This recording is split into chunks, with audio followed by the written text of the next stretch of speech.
So let's plant. So where do you start?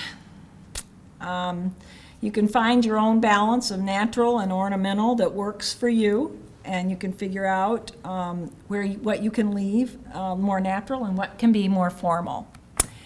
All right, so on the far right, I talked about those beautiful roots. They start at the size of a 2-inch plug or pot, and those are very dense roots, and you can see they're very healthy. So we do a little tickling. We tickle it. They call tickling it with a fork. When you pull it out, you buy your native plant, you're pulling it out, you tickle it. Then you get your soil area, your garden area ready. You dig your hole, put lots of water in. My grandma was always saying, put a lot. She put me a half a gallon of water when we were planting squash and tomatoes. But you do the same for native plants. And then you cover it with the soil and you pat it down. And you can put leaves back on if you want, or mulch. And we do know you have neighbors and there's HOAs, so what we talked about, your garden doesn't have to look wild. This is the garden is a hybrid, we call it a hybrid. It's at the Rochester Municipal Park, and it's a combination of native plants. You can see the coneflowers, and then there's some, there's some coreopsis, and then further down there's some black-eyed Susans. But in between, there's some cultivars, which is bee balm, the red bee balm, and then there's some other smaller plants that are annuals. So it can look very pretty, and it doesn't have to look wild. So here's a picture of on the far right.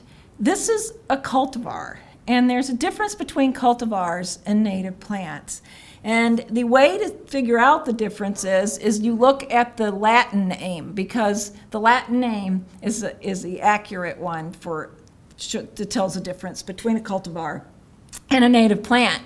So you can see where it's got I don't even think it looks better, but it's got an extra little bit of petals at the top, and that plant may not even have nectar. So that's how bad it can get. But this one on the lower, the larger one, is a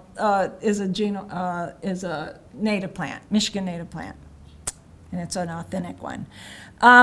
So the other thing, when I was talking about curating or doing a more formal garden, you can do it by color. And this is if you want to choose like your pink or purple color palette. So you've got your coneflower at the bottom, you've got your far left, you've got the New England aster, and then on the right is the North Blazing Star. And then you can put little pops of color, because I think, is that a zinnia? Yeah, a little pop of color of red, and I think it's very pretty. This was at a botanical garden in Traverse City, so it was quite beautiful. And here we have two colors. If you want to combine red with yellow, you can have, red, and the red plants and flowers, they attract the hummingbirds. And because their eyes can see red more than they can other colors. So on the far left, there's a cardinal flower. In the middle, there's a there's a honeysuckle vine, and on the right is a columbine. And then on the bottom, on the far left, is black-eyed Susan, coreopsis in the center, and then goldenrod. And these plants are a lot of them are in the brochure handout, and they are they can bloom from May and through October. This is I showed two examples here. This first example of the same set of plants. The first example is how you can do it more formally by, clumping or placing together your white flowers in the upper right, which is beard tongue and turtle head, and then you've got in the front you've got butterfly milkweed, which grows about a couple of feet high. Then next to that, you've got your columbine and black-eyed Susan. So you're dividing them up by color and height. But if you want to have a little more natural look, then you can use this plan as well. And these are very flexible. You can use less, you can use more, but this is a guide that has helped me create a very nice garden in my yard. I've also added on both of these that aren't in the brochure is some texture with some prairie drop seed, which, as you can see, that's the grasses. And the lot is approximately 5 feet by 7 to 10 feet. You can also add annuals as well. You can experiment with these same set of plants. You can create smaller little corner gardens or smaller gardens where you have less space. And these are for sunny spaces. This is for a full sun to partial shade for a narrow space. And you can see where I've also put choice of annuals, but you can use choice of annuals pretty much anywhere.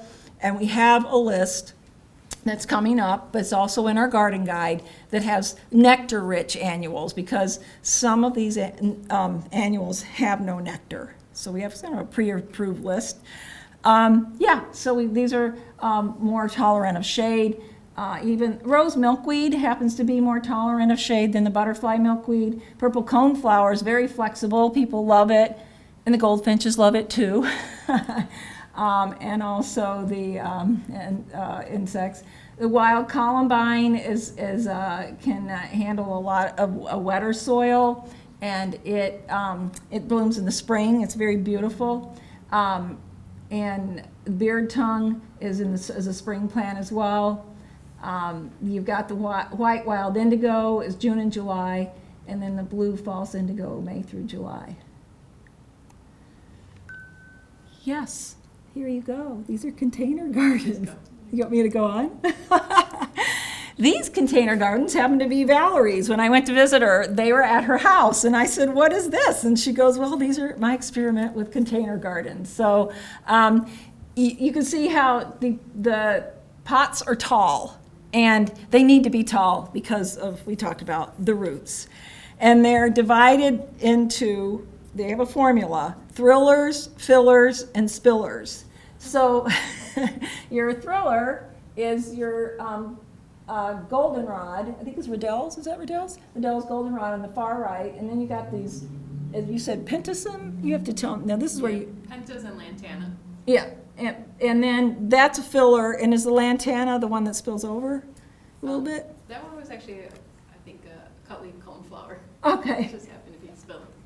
She experimented quite a bit, and I just was truly impressed. And this was August, so they had bloomed a lot. The one on the far right, there you see it, the famous coneflower that we keep bringing up. There it sits with some, cosmos, and then, let's see. Actually, one of the native milkweeds. Oh, okay. It's a short one. Okay. Yeah, and I like your choice of container. You can experiment with all sorts of containers. So you can create these eye-catching container gardens just by following a very simple rules of the thrillers, fillers, and spillers. The plants that drape over the sides. But we're not going to leave you hanging. We're going to tell you some pre-approved thrillers and some fillers that are nice to mix in. You can look them up and see what colors they are and mix and match. And then you have your spillers. Like I said, these are all in here in our garden guide. And if you want to take a picture, you can. So then for those who want instant gratification, you've got black-eyed Susan, coreopsis, coneflower, lobelia, and then you've got some annuals that you probably recognize: marigolds, zinnias, pentas, salvia, and lantana. Those are all the not natives, but acceptable. We open our arms to them as well. So butterfly host plants. These are some nice butterfly host plants that you can choose from, but we have a longer list in our garden guide. And this is online as well. There's a lot of places you can find now the host plants for butterflies. So for a shady spot, we know people have so many people have shady spots. We put a short list of nice shady spot plants that are easy to grow, natives. So keystone plants. Well, keystone plants are plants that are very, attract a lot of species. And you have more on this. Is this your slide, I think? I think it was, yeah. Okay. Well, it depends on, the oak tree is one of the most prolific keystone trees, and it attracts over 534 species. So if you compare that to a ginkgo, it attracts one. Plants have these chemical defenses. Plants and insects have evolved together, and butterfly caterpillars are plant specific, as we've learned, and that not all plants are equal. Not all native plants are equal either. So if you want more butterflies, give them more food. So here's the truth side that we throw in as we've convinced you to save these butterflies and insects and birds. We're sorry, but the butterfly bush is invasive. And invasive species are different from just being non-native because they cause environmental and economic harm. So your butterfly bush is basically junk food for these insects. It's not very nutritious. It also no caterpillar can be raised on it. But there is good news. We have native replacements: New Jersey tea, buttonbush, and Mr. Joe Pye.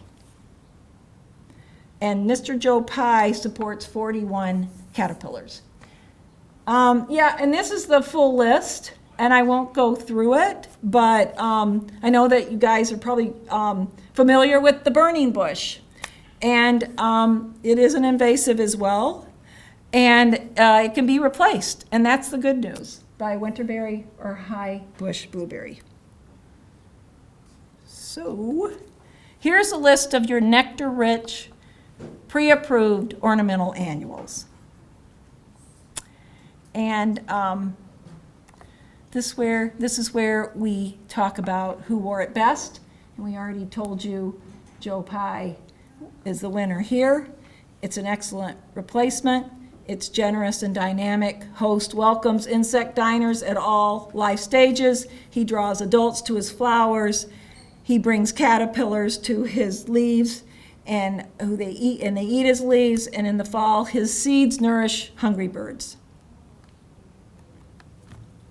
And the little old petunia only supports 3 species, but an aster supports 105. So when I say this brings your garden to life. When you start planting these plants, your garden has a life. And I walk by so many other gardens now, and I'm looking at them and like, well, this is like a dead garden. It's a desert.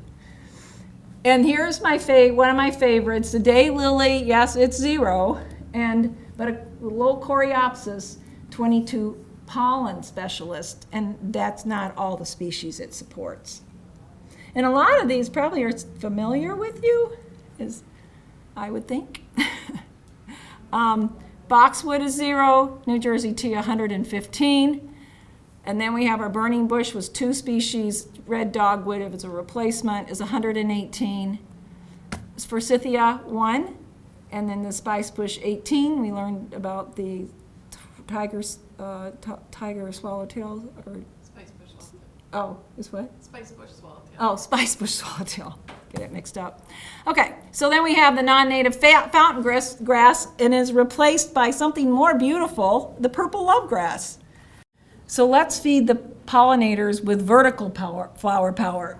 We've talked a lot about plants, but these are the native trees and shrubs that are very prolific and feed a lot of pollinators. So just like human babies need food and a specific type of milk, so do most of the babies for our pollinators and also our birds. And these trees have a lot of they produce a lot of caterpillars. And while the adults can nectar on most plants, they do have preferences for pollinators, but the babies can be very specific about the food and pollen that they're fed on.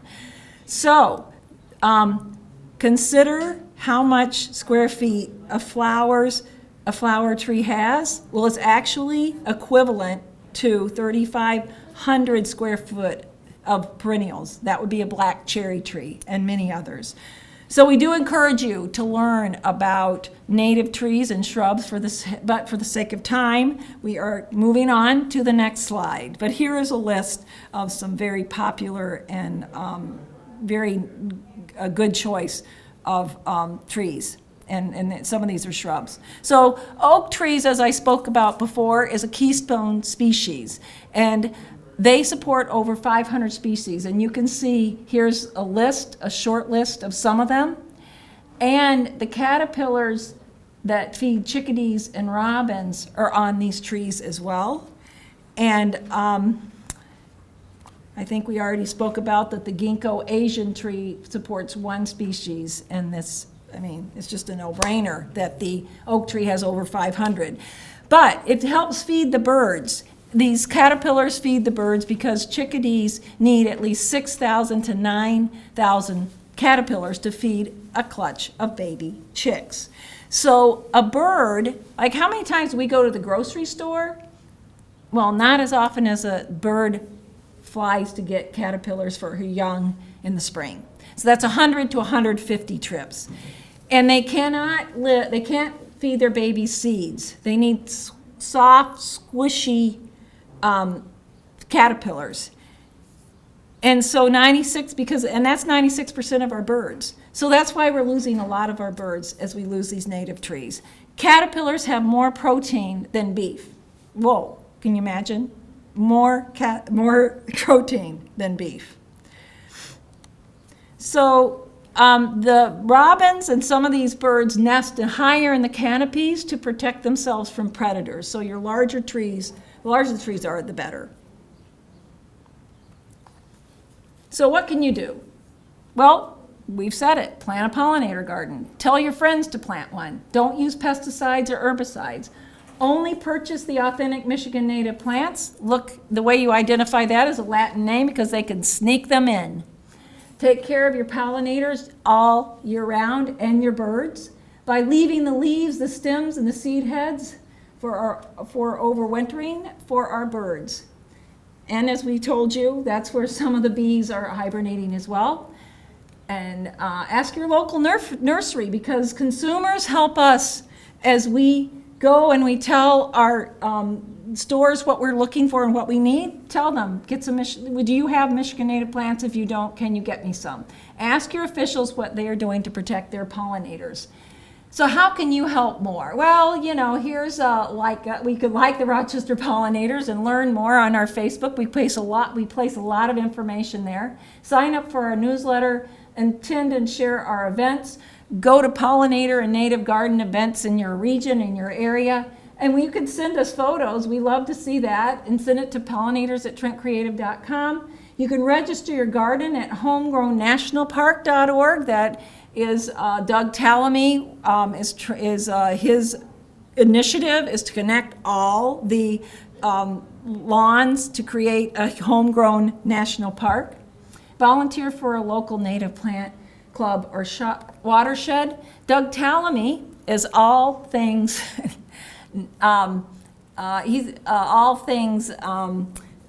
native plants. And he is an entomologist that started the homegrown national park movement and the homegrown backyard, the native plant backyard movement. He's wonderful to listen to. He has written 4 books. I can't say enough good things about him. Raising Butterflies in the Garden is our own Michigan native herself, Brenda Diezik. It's a wonderful book. And then we also have Heather Home that we recommend as well. So, Michigan and Oakland County resources. We're resources at rochesterpollinators.org. North Oakland Wild Ones is all of Oakland County, although it does say North Oakland. They're a great resource. The Wildflower Association of Michigan is another one. You can buy native plants at At a lot of your local native plant sales. We have one on June 11th and June 18th, and you can pre-order at rochesterpollinators.org and use the discount code Pollinator Picnic for 10% discount. But there are other places that sell these plants, and we have them under our resources tab, and northoakland.wildones.org has a plant nursery list as well, and they also have a native plant sale June 4th. So what I always tell everyone at the end of my presentations, that collectively individual actions can make a difference, and they are making a difference. We all depend on the natural world for us to survive. As I said before, this is an ecologically solvable problem. It's just so easy. And if you save the monarch, yes, you can save the rest of the pollinators. You get to meet more people, you get to make more pollinator friends, and we're creating a community of people who care about the planet. And the good news is people like you are making a difference. They're planting more native plants, they're joining more native garden clubs.